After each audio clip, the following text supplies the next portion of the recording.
When discussing a topic so complex, it will be outright misinformation for our group to present tutoring in a light projected through a shallow lens.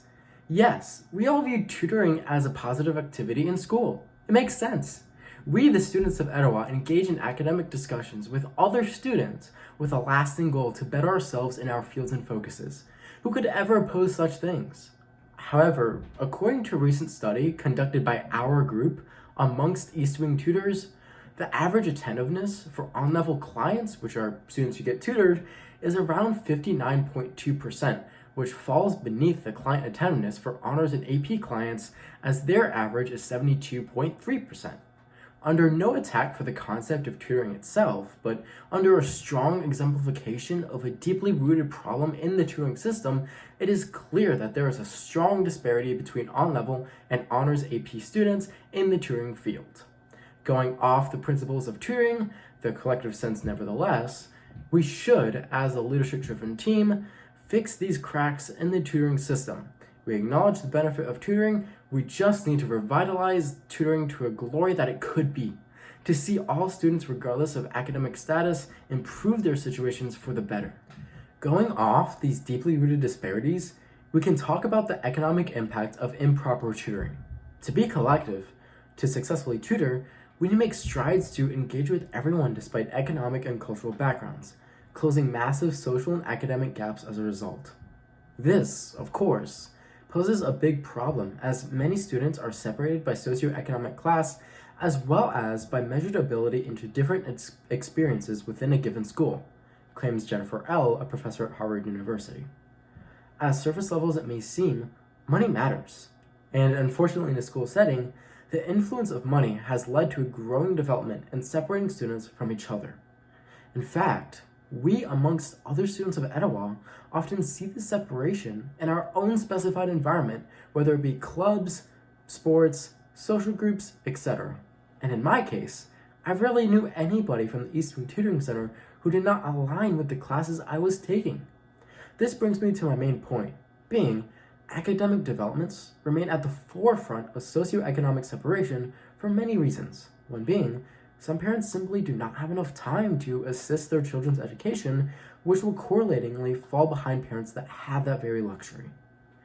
Only adding to how complex this issue truly is, according to the Seattle Post-Intelligencer, the economic statuses of students directly impacts the educational experiences of both students and teachers, ultimately showing the vast effects of improperly expanding school-based programs without consideration of socioeconomic state of the student population. At the end of the day, while it could be argued that tutoring will always hold a special and unique bond among academic relations, the truth is that the East Wing Tutoring Center needs to tackle this issue. Fortunately, in many great ways, we have. Now onto the direct social impact of things. Without getting in depth about our solutions, which Katie will talk about that soon, I admit that we've made a tremendous impact in closing the gap between Etowah's social groups. We can take a direct look at this through how the East Wing changed its population itself. Amongst tutoring in the month of January, which is after most of our solutions, the rate of on-level appointments to AP and honors appointments rose to 56.7%. Officially making the majority of our appointments on level. But why is this even important? We talk so much about the impending doom of a lack of academic diversity, but what does that actually look like in the real world? Well, a good example will be our own interactions with our own environments, and coming from our own thoughts manifested by those environments, we then form conclusions to better our own positions. The definition of success could, as a result, be fabricated differently between AP honors students and then on-level students. Think about it. We tend to view success as a dependent term influenced by our environment. The only issue is that many classrooms funnel students into specific social environments based on their academic performance. This idea, known as level tracking, places students in groups that limit their capacity to explore academic studies. And sadly, this concept is growing at rapid rates with impending results. From 1998 to 2009, the rate of fourth grade classrooms that teach in a leveled setting expanded from 28% all the way from 71%.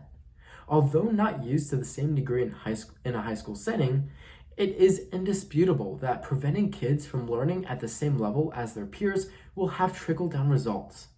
Our job as a tutoring center is mainly to bring these kids together and engage in an environment that promotes collectiveness, not separation. Now, on to the gender and racial impact. When it comes to the overall diversity of the East Wing, we often forget about the importance of the gender and racial aspects of it. Many might even consider these sentiments to be inherently redundant due to being anti-individualistic. However, it is critically important to understand that these societal functions have underlying cultures attached to them, many of which people take for granted when making key decisions. For example, a study was published between the years of 2013 to 2014, which labeled the difference in proportions from the mean between underrepresented and overrepresented student groups among suspension status. The GAO Department of Education, who conducted the study, found that Black male students had an overabundance of suspensions in comparison to every other group, in which the following group was male students with disabilities. Now, as a center focused on accommodating students with a newfound comfortable environment, would it ever be acceptable to discard such studies by assuming that all students come from a similar background? Never. When starting this project alongside Riley, Priscilla, and Katie, we understood the relationship between these concepts going in, and as a result, manifested solutions based on inviting everyone of all gender and racial backgrounds. In a nutshell, race, ethnicity, gender, and more all have many fundamental attributes that make the terms more than just representation of outward appearance. And, coming back to that GAO study, the East Wing would make the best, most collective tutoring center if populations were represented at a rate proportional to our school itself. By following through our plan to diminish these problems, we transformed this environment to be comfortable for everybody, not just a select few. We talk so much about the negative implications of improper tutoring, but what does proper tutoring look like? What will be the effects of truly successful tutoring? Well, according to Oxford Learning, proper tutoring can help in many different categories besides academic, including a positive workspace, an improvement in independence and responsibility, and an encouragement in self-paced and self-directed learning. Additionally, Chapman University reports an increase of educational climate as well as positive student interaction, thereby displaying the tremendous impact across campus when tutoring works for every sort of student population. Wow, that was a lot to take in. Let's take this back to Priscilla to explain why these issues personally matter in student life.